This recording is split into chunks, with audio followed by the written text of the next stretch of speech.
This is ChangeMakers with Katie Goar, finding the right solutions for the affordable housing community.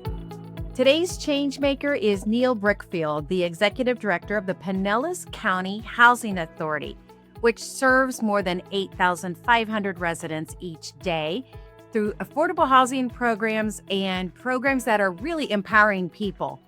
Under his leadership, Pinellas partners with public and private organizations to improve housing quality and create pathways for self-sufficiency.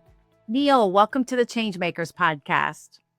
Thank you, Katie. I'm excited to be here. You have a great show. Thank you. You and I have talked several times at industry events at NAHRO, and I'm always encouraged by how much you are leading in those industries. But I want to talk about Pinellas County first and really get a lay of the land, what's going on. It's incredibly densely populated. So why don't we just start there and you share where it is, what it's like, and some details before we get going into some of those specific leadership initiatives you're working on. Thank you. So Tampa Bay is where Pinellas County is. On one side of the bay is the city of Tampa. That's the inside on the peninsula. And then we're a peninsula on the peninsula. So Pinellas County has Clearwater, St. Petersburg, and my city, Safety Harbor, right? That's Pinellas County. We are a county of about 1 million people. We are the most densely populated county in the state of Florida. And you could say that we're probably 97, 98% built out. So there's not a lot of vacant land out there anymore. Mm-hmm. So what have you seen on the rent trends? Because I'm sure with those cities you named off, everybody wants to move there. So what's happening in the rent space? So Miami leads the country in rental increases, and Tampa and Orlando are not far behind. So we've seen tremendous growth in our rents. And right now, the top of the market's a little soft, but anything 80% and below is still growing, right? There's a lot of demand at those levels. Mm-hmm. So how did you first start working in housing? Because your background is quite varied, isn't it? Tell us maybe about your background and how you got started. Okay, so I am not in housing for 3 years yet, but I've kind of been in it for a while. I've run my own business, or did, and then I got involved in politics as a city commissioner, and then I got to serve the great county of Pinellas County for a while, and then I actually went to the toughest, most neglected neighborhood in Pinellas County called Lellman.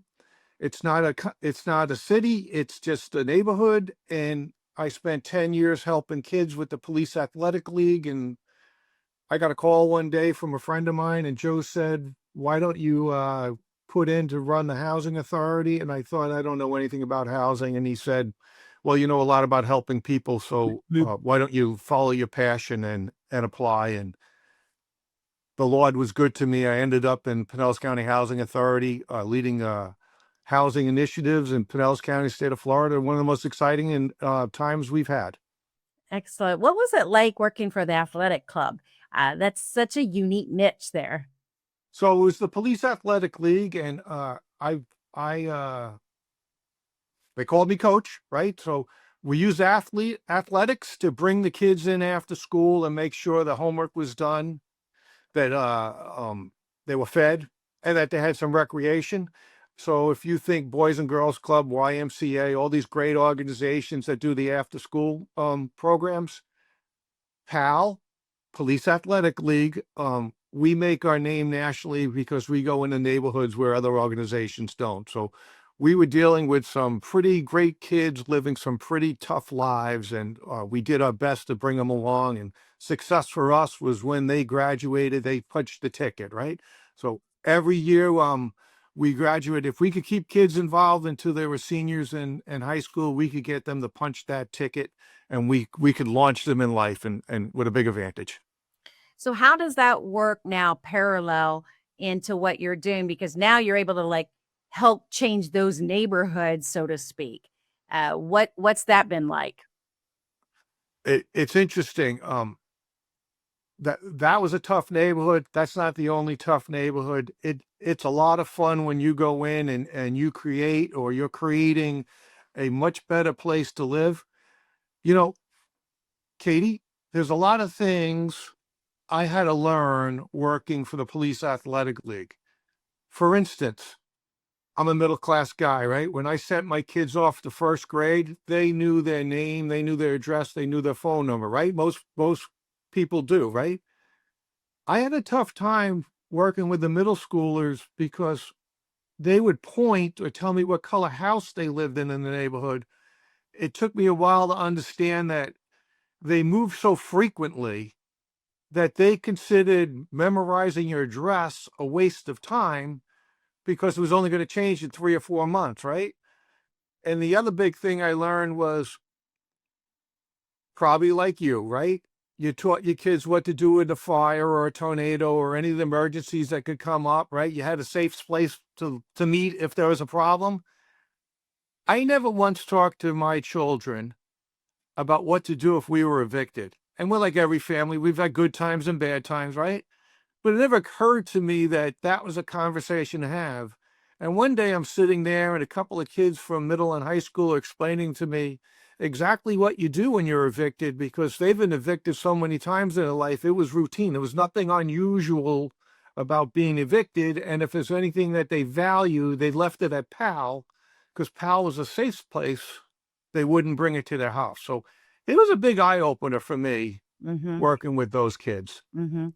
And now you get to be part of the solution for housing stability. So you've really come full circle in what you were doing there and what you're doing now. I'm helping the same families or the same type of families in very different ways. So it's very gratifying. You know, I have a personal mission statement. It's, I serve God by improving the lives of others. So this fits right in with what I do. And you have to have a personal mission statement because this work is hard. Speaking of which, I want to highlight one of the things you guys just successfully navigated.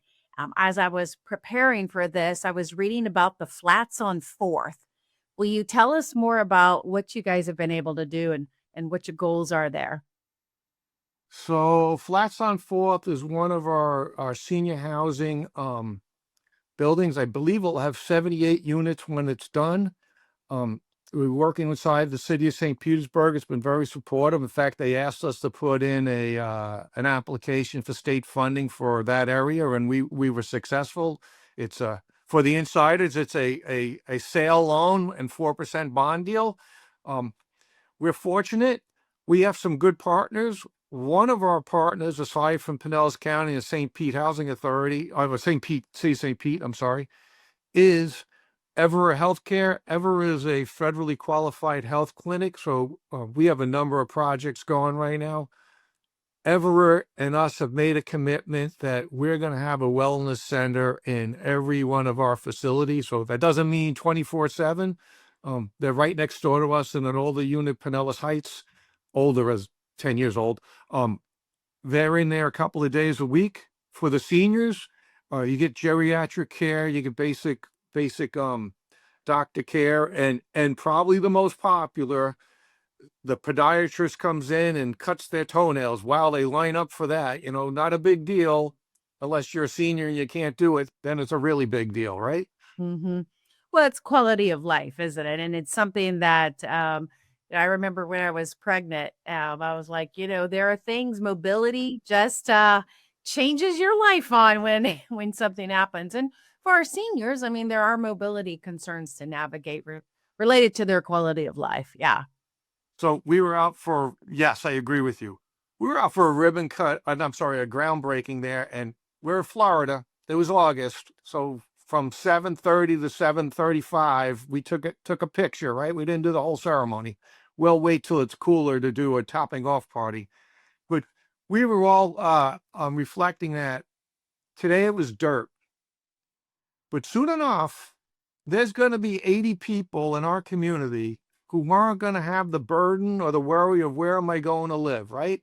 There's going to be a place for them, and one big worry is going to be off their shoulders, right? And all they got to do now is live and enjoy. So that's pretty exciting stuff for our seniors. And I'm sure with the 80 people that you're going to be able to house, if you were estimating how many people actually, what's the need? I mean, you have 80 units? Are you going to have 5,000 people apply? I mean, what's the disparity there? Okay, so two things. Flats on Fourth is, I believe, about a year out before we can start putting the list out to occupy it. Heritage Oaks, which is less than a mile from my office, that's opening in November. In fact, November 14th is our ribbon cutting. You're invited, right? So we're leasing that up now. Yes. Right. That's another 80 seniors. That is a former public housing site. So we dispoed, we knocked down, we gently and carefully and lovingly relocated all of our tenants with white glove treatment so we could proceed with the demolition. And now we have 80 new units coming online. And my goodness, I don't think we were open for 72 hours. And I believe we had close to 1,000 people applying. And that's only because they couldn't apply fast enough. I mean, it was a short window. Pinellas County leads the state of Florida in senior housing needs right now. And it translates into some senior homelessness. So this is a challenge, and we can't build enough senior housing in Pinellas County in the state of Florida right now. It's always a high priority for us. Mm-hmm. And what I like about senior housing, back in the day, I used to be a manager over several properties that were senior housing. And what I like is that there is that attentive care, and there can be that attentive care, as opposed to when they're living in a different type of a setting, that there's not as frequent check-ins, or there's not as frequent people who are in the hall, or have they seen them, or are they coming down for the Meals on Wheels, or they, so there seems to be more interaction. And I know that's a huge general statement, but senior housing is so vital, not just because it provides the affordable rent, but there's also this connectivity piece that I think senior housing provides so much better than other types of housing.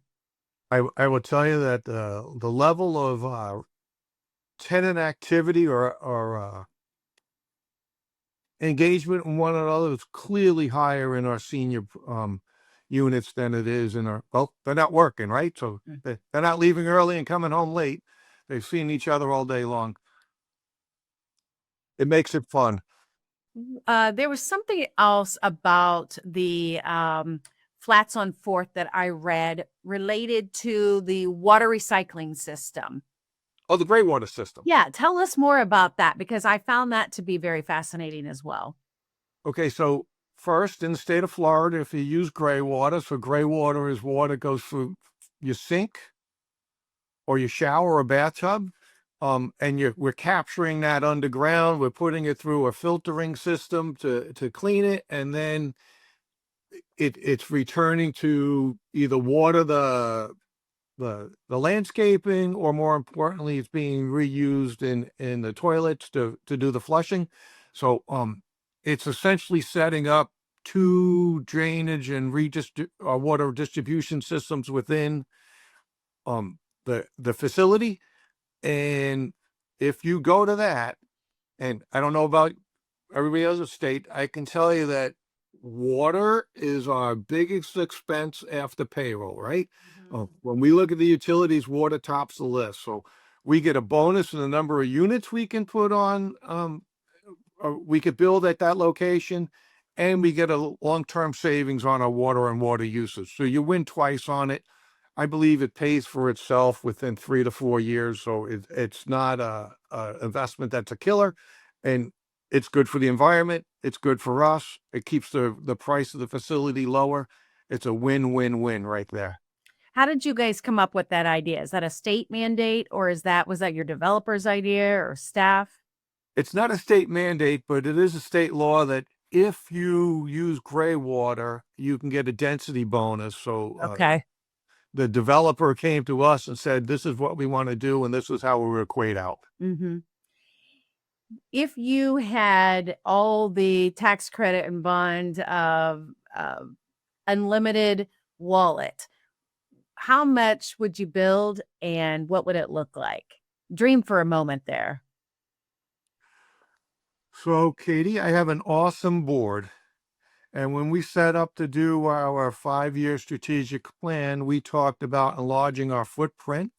Currently, we have approximately 2,000 units, and we set a goal as an organization to double our footprint within 5 years. So we have about 500 units under construction or under development right now. And our project starts when the board takes a vote, and then we have more in our pipeline that we're waiting to get funded. So we're being really aggressive. You're like, if it was unlimited, I'm like, we have a lot to handle right now. And we have that one coming online. We opened up our VASH, Valor Preserve, which serves our veterans last year. And we have a number coming on in the next year online. So we're being aggressive. I don't know if I want to dream on being more aggressive. I want to make sure that we're staying at a pace that we can handle, and we can handle excellently. Yeah, that you can execute well, and it's based on quality. Right. I will tell you that we recently purchased 2 assisted living facilities. We had one that we built. We learned that we were not good at running it ourselves, so we went out and got a third-party management. And then we just added 2 smaller ones. They each have about 30 beds each. We're really excited about that. You were alluding to this before. We have seniors and we do independent living, right? That's what we're doing.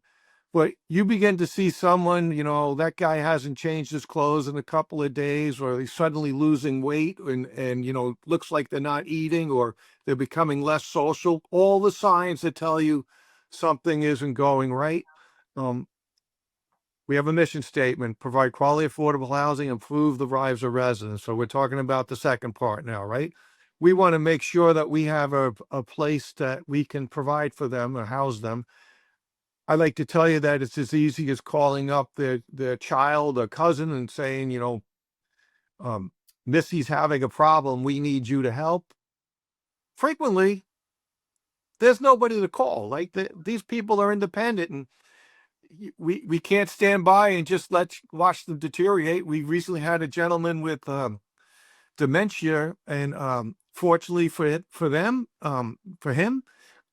he had a son in another state that made arrangements to come down and take his dad back with him. He's a fortunate one. Not everybody has one. So we look at the assisted living facility as a clear, wonderful next step so that we can keep them in a safe place and move from independent care to assisted living care. What type of community partnerships are you mostly relying on? Wow. So, like everybody else during COVID, we kind of shut down and we didn't excel at the partnership part, but now we're back. So we'll have a family self-sufficiency graduate this month at this board meeting. We had one last month who graduated with $37,000. And the number one goal for these folks is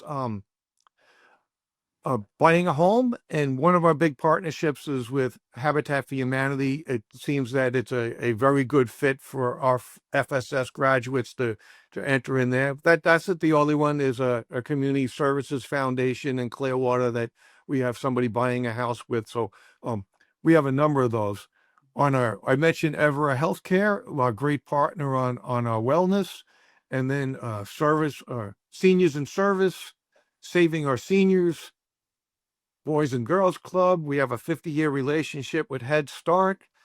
We partner with the VA hospital on our VASH vouchers, and we have 563 VASH vouchers. Oh, wow. And as of Monday, everyone was either leased up or in a veteran's hands where they're out looking for housing right now. So not only the VA, our other partner is BOLI, which does the supportive services part.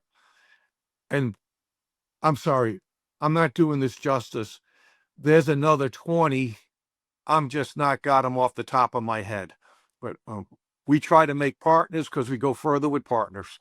There's this philosophical divide, whether housing authorities and community developers, whether they're just, inside the wall or outside the walls, or whether they should be inside the walls. But the reality is to be able to deliver that comprehensive housing support, you've just highlighted exactly all the community partners that have a piece in this continuum of housing stability. And just even mentioning the veterans vouchers, the fact to be fully utilized, because so many communities struggle. You have veterans who need the housing or who are experiencing chronic homelessness, but they can't provide the links to help get them into housing, to help get them with the wraparound services, and then to remain in housing. So what you just, even in one bullet point that you just mentioned, those 563 veterans, that is more than just leasing to a veteran. Yeah. Right. Katie, I have fantastic staff here, and they're passionate. And not only on VASH, which is an award-winning program, but with many programs, we're dedicated. We want to improve these lives, and no obstacle will stop us if we can find a partner to help us get there. Mm-hmm. Excellent way to reframe that. So let's talk about SERC NAHRO. Congratulations, because you just got a legislative appointment on that committee. That's a big moment. Tell us, for people who don't maybe know what SERC NAHRO is, but maybe give us some grounding about what that is, and then what your involvement is going to look like. Oh boy. So I'm following two giants, Ivory Matthews and Yolanda Bean. So I don't know if I'll do them justice, but SERC is the Southeastern Regional Council of NAHRO. NAHRO is one of our two big national trade groups, NAHRO and FADA. SERC is 10 states in southeastern part, and please don't make me name them all, but Florida's part of it. And then I made the mistake of calling this new SERC president, Michael Wong, and say, who's the legislative network chair? And that kind of greased my path right there. And I have a habit. My board asked me in our review, I have an outstanding board. They said, we'd like you to communicate more. So I started testing them. How much do you want? How much detail about our work do you want? And I started sending them NAHRO and FADA newsletters, and they ate it up. And then I thought, well, as long as I'm sending them out, I might as well send them out to our other legislative leaders or advocates. Oh, good idea. And just sending any news story or newsletter that comes across has gotten me in the position I'm in. So if you're listening and you want that, you have to email me. I'll be happy to add you to the list. You don't get an explanation. You usually get FYI and whatever it is that I forwarded. So I think that we have a responsibility, if we're going to serve our residents to the best of our ability, to be involved and know what the federal government and HUD is doing, right? Because that affects not just us and our operation, but affects every resident in our community. Mm-hmm. I've even seen some ripples about how people adjust their development pipelines because they may be, wondering about their funding or wondering about the rules or the changes. So monitoring those things, is crucial. And many of us are sitting around saying, hey, I'm not a policy wonk. I'm not a person that, I understand certain pieces, but now so many more people are having to follow things closely to make informed decisions on how that's impacting their operations. But I have seen several people try to say, what can be done on the legislative front to help speed up that production line, to reduce regulations, to make it easier to build or easier on the housing front. And those conversations are always timely. For example, I've seen some recent conversations about the wage determination, the Davis-Bacon wage requirements. And is there an exemption for affordable housing? Is there, right now it's like 11 or 12 units. Should that be 300, or should affordable housing development be completely exempt? And so that legislative committee that you're on is going to be crucial to try to bring up suggestions to do just that. So I just saw it this morning that a trade group is working on David Bacon and Build America, Buy America, Build America. Buy America, Build America has a great name. That's never going away, right? Who wants to vote against Buy America, Build America? Right. But we would like to see some, like during COVID, some exemptions for affordable housing if it's a priority. And then we do have to give some kudos to the federal government. They did pass a big LIHTC expansion this year to make more tax credits available so we can do more, we as an industry can do more development. And right, it's the numbers are there. 80% of affordable housing that's being built is being built with LIHTC, right? So that's the program that works the most. So we're expanding that. It's a pretty big deal. Yeah, it is. So what is the appetite for your developers in that community? You mentioned you're landlocked or peninsula locked. What appetite do you have for the private industry? Are they saying, bring us the deals and we'll build it? Or what's that look like? Actually, we do it just the opposite, but you have to know,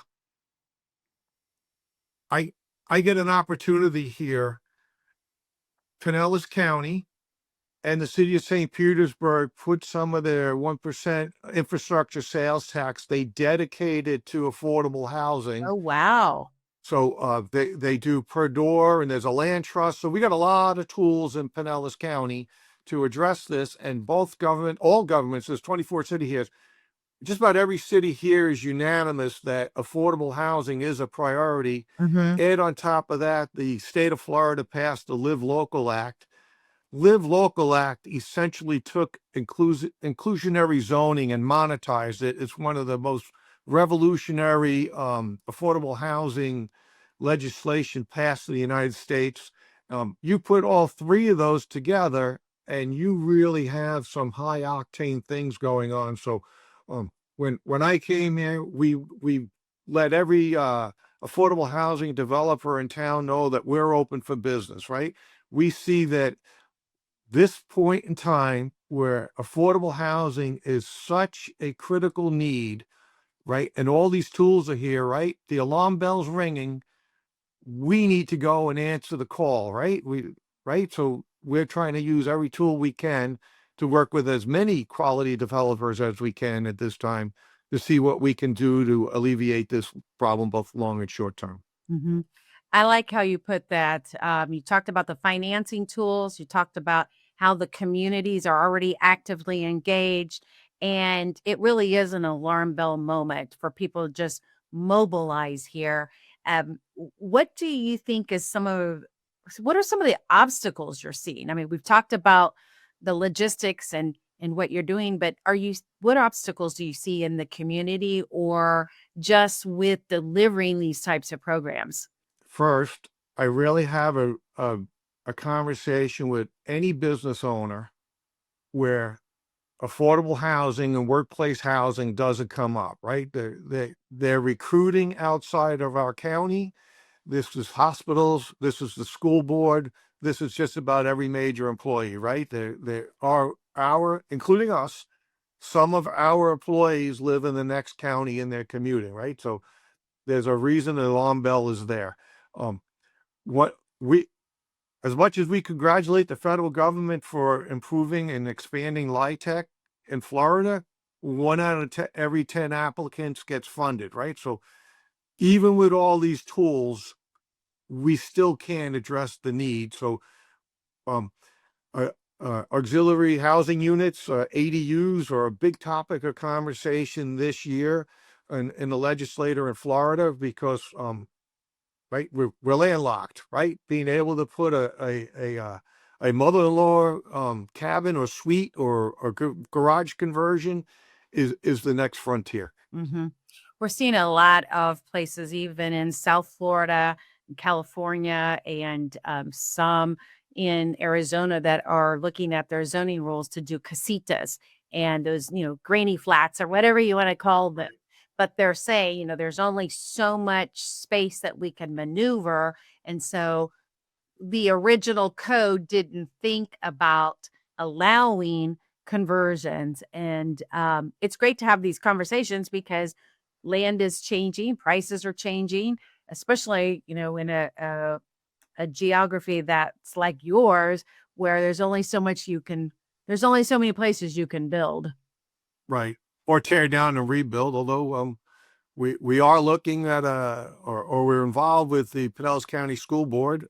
They have some of their aged out facilities that they're looking at converting into workforce housing for their workforce. So people are being creative at the same time. Yeah. I've even seen people do designs for abandoned malls, like the big old, storefront malls that had all of them, and where they've looked at converting those into some senior housing and so forth.